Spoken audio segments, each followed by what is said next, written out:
नमस्कार साथियों, आपका हमारे YouTube चैनल जुगल टेक्निकल में हार्दिक स्वागत है। मैं जुगल राठौर। दोस्तों, इस वीडियो में हम बात करेंगे शाला दर्पण स्टाफ लॉगिन से शिक्षक मूल्यांकन प्रपत्र टीएफ 2022 जो पार्ट 2 है, जो भरा जा रहा है द्वितीय 6 मई जुलाई से दिसंबर 2022 का। इसकी आपको ऑनलाइन प्रोसेस किस प्रकार अपनानी है, जिसमें उपस्थिति है, रेटिंग है, चुनौतियां है, प्रशिक्षण है, वो आपको किस प्रकार ऑनलाइन करना है, सारी ट्रेनिंग आपको किस प्रकार बननी है, उसकी पूरी ऑनलाइन प्रोसेस क्या रहने वाली, पूरी जानकारी मैं आपको इस वीडियो में देने वाला हूं। तो कंप्लीट पूरा वीडियो देखे। और आप हमारे चैनल पे नए हैं और अभी तक आपने हमारे चैनल को सब्सक्राइब नहीं किया तो चैनल को सब्सक्राइब करें, बेल आइकन प्रेस करके ऑल पर जरूर क्लिक करें, क्योंकि ऐसी ही लेटेस्ट जानकारी मैं आपको लगातार देता रहता हूं। तो शुरू करते हैं। तो देखिए, सबसे पहले हम बात कर लेते हैं आदेश की, उसके बाद हम ऑनलाइन प्रोसेस जानेंगे कि टीएफ आपको किस प्रकार बनना है। तो देखिए, पहले आदेश जान लेते हैं। शिक्षक मूल्यांकन प्रपत्र टीएफ द्वितीय 6 मई जुलाई से दिसंबर 2022 ऑनलाइन अपलोड करवाने बाबत यह आदेश जारी हुआ है। इसमें जो शिक्षक मूल्यांकन प्रपत्र टीएफ है, जो हमने भरा था, वो भरा था पहले प्रथम 6 मई, जो जनवरी से जून 2022 का था। अब जो टीएफ भरवाया जा रहा है वो है यहाँ पर द्वितीय 6 मई, जो जुलाई से दिसंबर 2022 के बीच का आपको भरना है। अब इसमें देखिए कि आदेश क्या है और ऑनलाइन प्रोसेस क्या है, वो भी जानिए। तो देखिए, उपरोक्त विषय अंतर्गत लेके कि वार्षिक कार्य योजना 17-22-23 द्वारा अनुमोदित शिक्षक मूल्यांकन प्रपत्र टीएफ अंतर्गत राज्य में कार्यरत माध्यमिक शिक्षा और प्रारंभिक शिक्षा की कक्षा 1 से 12 में अध्यापन कराने वाले शिक्षकों एवं संस्था प्रधानों के कार्यों का स्व मूल्यांकन, शिक्षण के दौरान आने वाली कठिनाइयों और चुनौतियों के आकलन एवं शिक्षक प्रशिक्षणों का डेटाबेस तैयार किया जाना है। इस हेतु राज्य की आवश्यकता अनुसार शिक्षक मूल्यांकन प्रपत्र विकसित किया गया है। शिक्षक मूल्यांकन प्रपत्र भरे जाने हेतु आवश्यक दिशा निर्देश पत्रांक जो यहाँ पर 31-38 दिनांक 15/7/2022 द्वारा आपको पूर्व में भिजवाए जा चुके हैं। अब यहाँ पर देखिए, प्रत्येक शिक्षक एवं संस्था प्रधान द्वारा शिक्षक मूल्यांकन प्रपत्र ऑनलाइन भरा जाना है। ऑनलाइन आपको ये प्रपत्र भरना है, वो भी प्रोसेस में आपको बताऊंगा। अतः शिक्षक मूल्यांकन प्रपत्र द्वितीय 6 मई जुलाई से दिसंबर 2022 में संपादित कार्यों को सम्मिलित करते हुए शिक्षक मूल्यांकन प्रपत्र अपलोड कराया जाना सुनिश्चित करें। अब यहाँ पर देखिए, अवधि दे रखी है, टाइमिंग दे रखी है कि आपको कब क्या क्या भरना है। तो देखिए, शिक्षक मूल्यांकन प्रपत्र भरने वाले कार्मिकों का यहाँ पर विवरण दिया हुआ है और उनकी समय अवधि भी दी हुई है। यहाँ पर देखिए, प्रारंभिक शिक्षा के समस्त लेवल 1 और 2 के शिक्षक एवं संस्था प्रधान, तो ये प्रारंभिक शिक्षा के जितने भी टीचर हैं लेवल 1, 2 और संस्था प्रधान, उनके लिए हैं। जो ये समय अवधि है 6 जनवरी से 11 फरवरी 2023 के मध्य इनको ये टीएफ बनना है। इसके बाद इनके लिए ये टीएफ बंद हो जाएगा। ऐसे यहाँ पर देखिए, माध्यमिक शिक्षा अध्यापक लेवल 1 और 2 और समस्त वरिष्ठ अध्यापक जो भी हैं उनके लिए देखिए, यहाँ पर 13 फरवरी से 18 फरवरी 2023 के मध्य इनको टीएफ बनना है। इसी प्रकार देखिए, माध्यमिक शिक्षा के व्याख्याता, संस्था प्रधान और मॉडल विद्यालय के शिक्षक और संस्था प्रधान, ध्यान दें यहाँ पर जो इनको टीएफ बनना है वो 20 फरवरी से 25 फरवरी 2023 के बीच बनना है। तो साथियों, यहाँ पर विशेष ध्यान रखिए कि आपकी टाइमिंग क्या है, उसके अकॉर्डिंग आपका टीएफ खुलेगा। अब बहुत सारे साथियों के कमेंट आते रहते हैं कि सर जो है हमारा टीएफ अभी ओपन ही नहीं हो रहा है, टाइम और बता रहा है। तो साथियों, यहाँ पर टाइमिंग दी हुई है, इस टाइमिंग के अकॉर्डिंग ही आपको यहाँ पर टीएफ बनना है। तो जिन कार्मिकों की जो टाइमिंग दिए हैं उसके अकॉर्डिंग ही आप यहाँ पर टीएफ भर पाएंगे। अब यहाँ पर देखिए, कुछ आवश्यक निर्देश भी दे रखे हैं। यहाँ पर देखिए, प्रत्येक शिक्षक एवं संस्था प्रधान द्वारा शिक्षक मूल्यांकन प्रपत्र केवल ऑनलाइन रूप से भरा जाना है। शिक्षक मूल्यांकन प्रपत्र ऑनलाइन स्टाफ कॉर्नर पर स्टाफ लॉगिन द्वारा भरा जाना है, वो भी मैं आपको बताने वाला हूँ। शिक्षक मूल्यांकन प्रपत्र पर आवश्यक टिप्पणी प्रथम 6 मई की तरह ही संबंधित नियंत्रण अधिकारी यानी कि विद्यालय पीओ और सीबीओ के लॉगिन से ही की जाएगी। इसके बाद देखिए, पीओ सीबीओ और एडीपीसी लॉगिन पर उपलब्ध टीएफ की रिपोर्ट का नियमित अवलोकन संबंधित अधिकारी निर्धारित समय अवधि में उनके अधीनस्थ समस्त शिक्षकों, वरिष्ठ अध्यापक, व्याख्याता, संस्था प्रधान से टीएफ ऑनलाइन फीडिंग करवाया जाना सुनिश्चित करें। तो ये तो आदेश की बात। अब हम ऑनलाइन प्रोसेस जान लेते हैं कि किस प्रकार आपको टीएफ ऑनलाइन फिल करना है। तो पूरा वीडियो देखिए। तो देखिए साथियों, मैं आ चुका हूँ स्टाफ कॉर्नर स्टाफ लॉगिन पर। यहाँ पर आपको स्टाफ लॉगिन आईडी और पासवर्ड डालकर लॉगिन कर लेना है। लॉगिन करने के बाद आपको स्टाफ लॉगिन का पेज इस प्रकार नजर आता है, शाला दर्पण स्टाफ लॉगिन का। यहाँ पर आपको 3 लाइन नजर आती है। 3 लाइन पर जैसे आप क्लिक करते हैं तो यहाँ पर आपको अलग अलग ऑप्शन नजर आते हैं। यहाँ पर एक ऑप्शन आपको नजर आता है अप्लाई का। देखिए, इसी अप्लाई वाले ऑप्शन पर आपको क्लिक कर देना है। यहाँ पर देखिए, जैसे आपने अप्लाई वाले ऑप्शन पर क्लिक किया तो यहाँ पर आपको अप्लाई में अलग अलग ऑप्शन खुल जाते हैं। यहाँ पर देखिए, एक नीचे ऑप्शन आपको मिलता है टीएफ 2022 पार्ट 2। देखिए, इस नाम का आपको एक टैब मिलेगा TF 2022 पार्ट 2, इसी ऑप्शन पर आपको क्लिक कर देना है। यहाँ पर देखिए जैसे आपने TF पार्ट 2 पर क्लिक किया तो यहाँ पर आपके सामने डिटेल खुल जाती है। देखिए शिक्षक मूल्यांकन प्रपत्र 6 फरवरी 2023 से 25 फरवरी 2023 के बीच भरा जा रहा है। यहाँ पर देखिए शिक्षक मूल्यांकन प्रपत्र सत्र 2022-23 भाग 1 यहाँ पर दिया हुआ है। सबसे पहले यहाँ पर आपकी बेसिक डिटेल नज़र आ जाती है। देखिए यहाँ पर पूरी जानकारी आपकी रिलेटेड नज़र आती है। अगर इसमें कुछ भी परिवर्तन वगैरह आपको करवाना है तो साला दर्पण प्रपत्र 10 में जाकर आप पूरी जानकारी यहाँ से जो है जो भी आप अपडेट करना चाहते हैं वो वहाँ जाकर आप अपडेट कर सकते हैं। इसके बाद नीचे आपको चलना है और यहाँ पर देखिए 6 मई दे रखा है। तो जो हमने पहला जो TF भरा था वो भरा था जनवरी 2022 से जून 2022। अब जो हम TF भर रहे हैं वो है जुलाई 2022 से दिसंबर 2022, यानी कि द्वितीय 6 मई वाला अपन यहाँ पर जो है TF भर रहे हैं। इसके 3 पार्ट हैं। देखिए यहाँ पर भाग 1, भाग 2 और भाग 3, तीनों भाग आपको बनने हैं और किस प्रकार बनने हैं वो भी देखिए। तो यहाँ पर देखिए दिनांक दे दी है। यहाँ पर देखिए वर्तमान वर्ष में पढ़ाई जाने वाली कक्षाएं और विषय। यहाँ पर विद्यालय लॉगिन से सत्र 22-23 में मैपिंग किए हुए है विषय ही प्रदर्शित होंगे। जो आपने विषय मैपिंग कर रखी है, यानी कि जो आपने सब्जेक्ट टीचर मैपिंग की हैं वही विषय आपकी और वही क्लासेज यहाँ पर आपकी शो हो जाती है। देख सकते हैं आप यहाँ पर। इसके बाद आपको नीचे चलना है और यहाँ पर देखिए विगत 6 माह में शिक्षक की औसत भौतिक उपस्थिति। तो आपको यहाँ पर अपनी जो उपस्थिति है वो यहाँ पर दर्ज करनी है। यहाँ पर देखिए विगत 6 माह में शिक्षक की औसत भौतिक उपस्थिति जो भी है यहाँ पर आप चाहे जो चेंज कर सकते हैं। देखिए यहाँ पर 66 से कम है तो ये वाला ऑप्शन है, और 66 से 80% के बीच है तो ये है, और 81% से अधिक है तो ये ऑप्शन यहाँ पर है।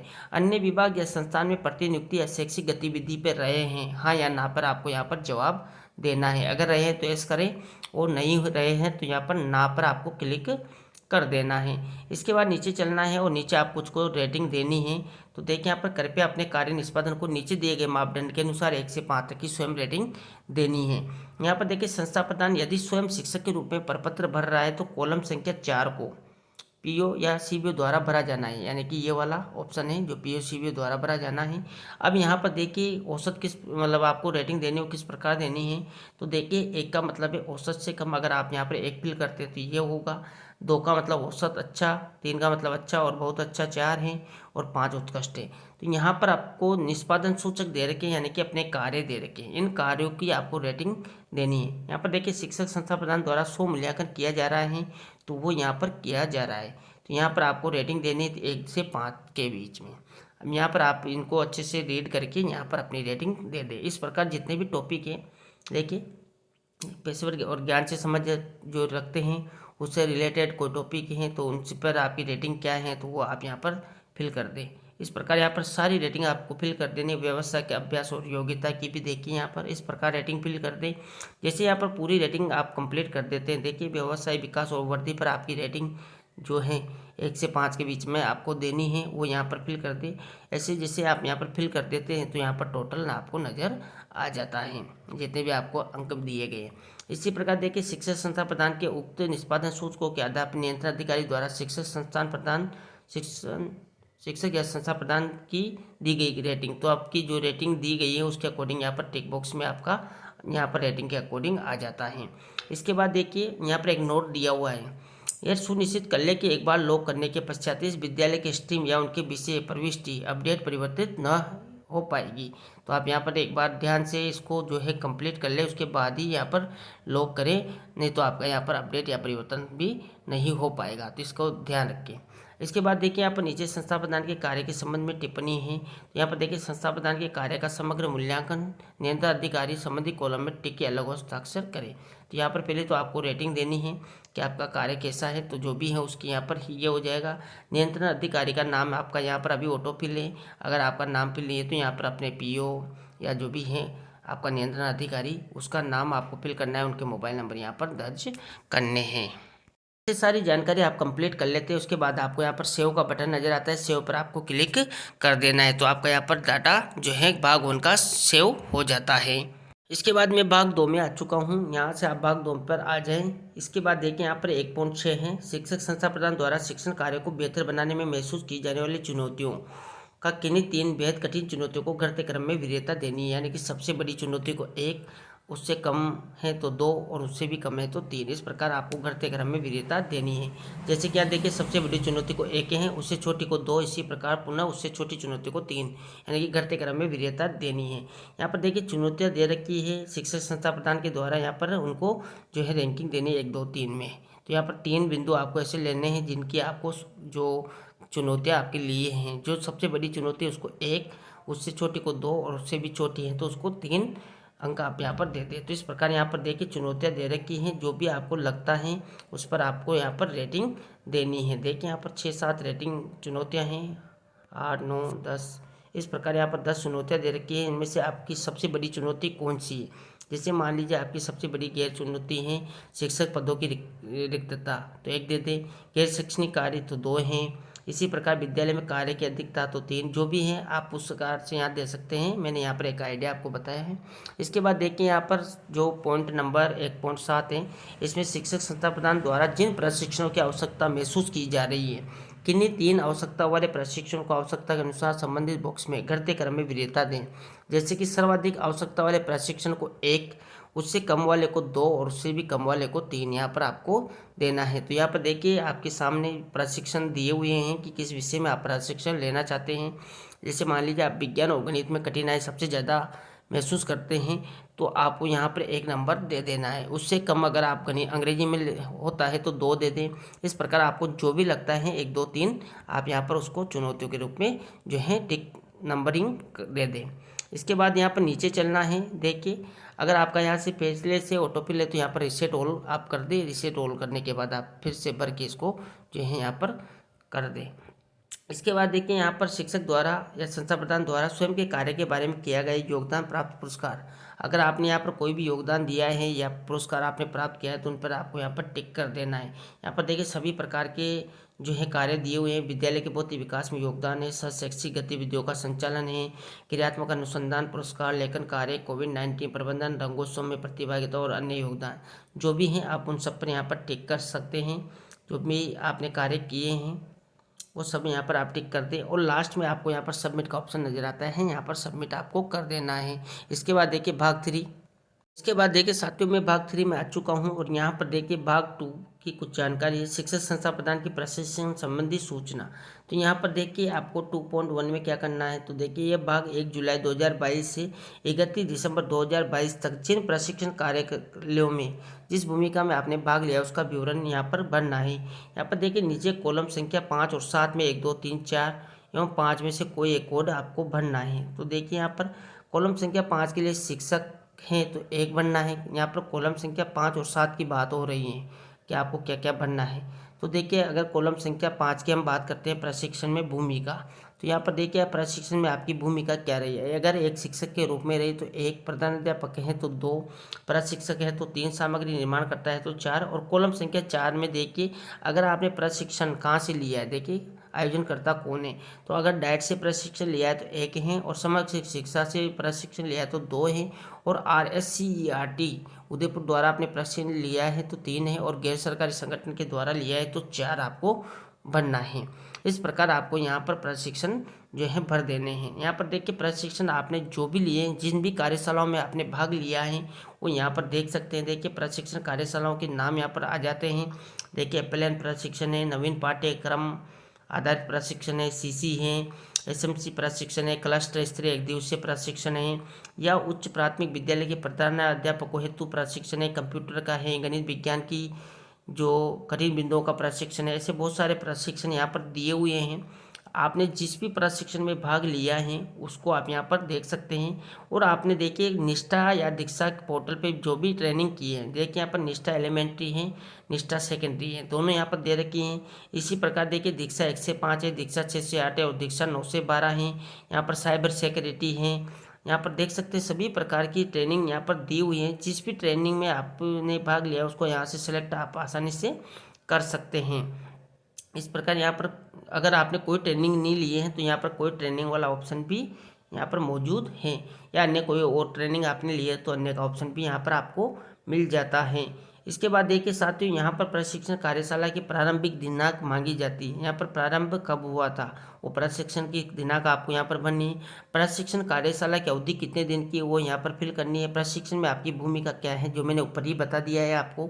इसके बाद देखिए प्रशिक्षण कार्यशाला का मुख्य बिंदु क्या है। उच्च प्राथमिक कक्षाओं के लिए विषय भी लिखना यहाँ पर अनिवार्य है। इसी प्रकार देखिए प्रशिक्षण कार्यशाला का आयोजन करता कौन है वो भी मैंने आपको ऊपर बता दिया है। प्रशिक्षण की उपयोगिता और गुणवत्ता एवं उपादेयता की ग्रेडिंग आपको यहाँ पर देनी है। देखिए यहाँ पर ग्रेडिंग ABCDE 5 ग्रेडिंग है। आपको जो भी लगता है उसके अकॉर्डिंग आप यहाँ पर ग्रेड दे दें और ग्रेडिंग करके या पूरी जानकारी यहाँ पर प्रशिक्षण की भर के आपको यहाँ पर सेव कर देना है। अगर आपकी 2 3 4 ट्रेनिंग है तो उसको आप ऐसे ही सेव करते जाए और नेक्स्ट रो आपके सामने यहाँ पर ओपन हो जाती है। इसके बाद देखिए कंप्यूटर प्रशिक्षण आपने प्राप्त किया है। अगर आपने कंप्यूटर प्रशिक्षण इस पीरियड में लिया है जुलाई से दिसंबर के मध्य, तो आपको यहाँ पर एस करना है, नहीं तो आपको नहीं पर टिक कर देना है। इसके बाद देखिए नीचे कुछ और प्रशासन से रिलेटेड रेटिंग मांगी गई है। देखिए यहाँ पर कि पाठ्य पुस्तक प्रशिक्षण या विभागीय प्रशासन की कार्यशैली के संबंध में अपने कार्य निष्पादन हेतु नीचे दिए गए मापदंडों के अनुसार अपनी राय 1 से 5 में रेटिंग में देनी है। यहाँ पर वही रेटिंग है। देखिए औसत से कम है तो 1 देना है, औसत है तो 2 देना है, अच्छा है तो 3 देना है और बहुत अच्छा है तो 4 और उत्कृष्ट है तो 5। इस प्रकार आपको यहाँ पर प्रशासन की कार्यशैली पर जो है रेटिंग देनी है। इसी देखिए यहाँ पर पाठ्य पुस्तक पाठ्यक्रम की जो मतलब प्रक्रिया रही है वो कैसी रही है, आपको अच्छी लगी है तो यहाँ पर रेटिंग देनी है आपको 1 से 5 में वो दे दें। प्रशिक्षण कार्यक्रम कैसे हैं, एमडीएम राशन वितरण व्यवस्था कैसी है, सीबीओ की जो कार्यालय प्रशासन की कार्यशैली वो कैसी है, पीओ यूसीओ प्रशासन की कार्यशैली कैसी है, संस्था प्रधान इंचार्ज की कार्यशैली कैसी है और एसएमसी विद्यालय का गतिविधियों में सहयोग कैसा है, विद्यालय निरीक्षण अधिकारियों के पर्यवेक्षण का स्तर कैसा है। इस प्रकार यहाँ पर आपको रेटिंग 1 से 5 में उनको देनी है और यहाँ पर सारी जानकारी फिल करने के बाद आपको सबमिट कर देना है और लास्ट में सारी कंप्लीट पूरी प्रक्रिया आप कर लेते हैं, टीएफ कंप्लीट भर लेते हैं, उसके बाद आपको फाइनल लोग यहाँ से कर देना है। तो ये थी दोस्तों यहाँ पर टीएफ द्वितीय 6 मई जो आपको जुलाई से दिसंबर 2022 का करना है। इसमें आपकी टाइमिंग पीरियड क्या रहने वाली है, टीएफ ऑनलाइन प्रक्रिया आपकी क्या रहने वाली है, कौन कौन से आपको चुनौतियां हैं वगैरह पूरी जानकारी मैंने आपको इस वीडियो में देने का प्रयास किया। आपको हमारी जानकारी कैसी लगी, जानकारी अच्छी लगी तो लाइक शेयर करें और अभी तक आपने हमारे चैनल को सब्सक्राइब नहीं किया तो चैनल को सब्सक्राइब करें, बेल आइकन प्रेस करें, क्योंकि ऐसी जानकारी मैं आपको लगातार देता रहता हूँ। धन्यवाद दोस्तों।